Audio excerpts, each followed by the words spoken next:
This is what Jesus says in Matthew 19 about this situation. Now it came to pass when Jesus had finished these sayings that he departed from Galilee and came to a region of Judea beyond the Jordan.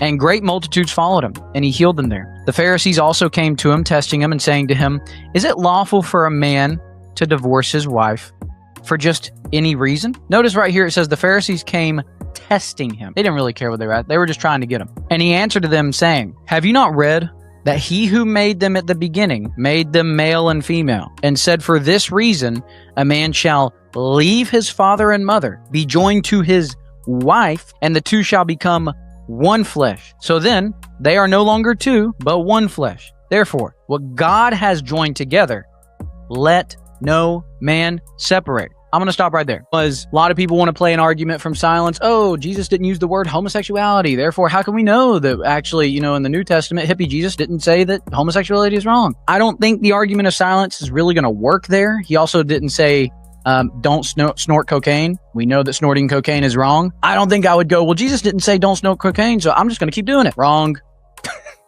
So I don't think an argument from silence is going to work, especially right here when he said God made them male and female, for the male to leave his father and mother and be joined to his wife to be one flesh. Man and a man can't be one flesh. Woman and a woman can't be one flesh. Now, the only reason we're talking about this topic and not other topics that are just as wrong, okay? A man who has a wife but can't quit lusting after other women. A man who's single and just keeps running around with a whole bunch of women. A woman who's single that keeps running around with a whole bunch of men. A degenerate gambler. Gluttonous person. Reason we're not going into those topics today is because that's not where the culture's at right now. If it was, I promise, Christians would also be seen as hateful against gluttonous people, against degenerate gamblers, because that's all that wants to keep being talked about. It's all unrighteousness outside of Jesus Christ. It's all unrighteousness, but coming to Jesus Christ is where righteousness is at, and we have that freedom through him to flee from those things. So the reason we're on this topic today is just because it's the topic of the day. It's the topic of the day. That's it. We don't hate anybody. It is all out of love. Jesus is love. He's the embodiment of love. There's no greater love than Jesus Christ coming to die for us, man.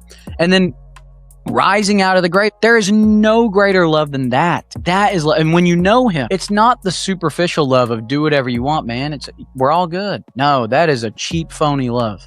The real Jesus is love. So there's promises and there's warnings. If you lean too much on the warning side, you're just always going to be scared. If you lean too much on the promises side, you're not going to have any reverence for the warnings.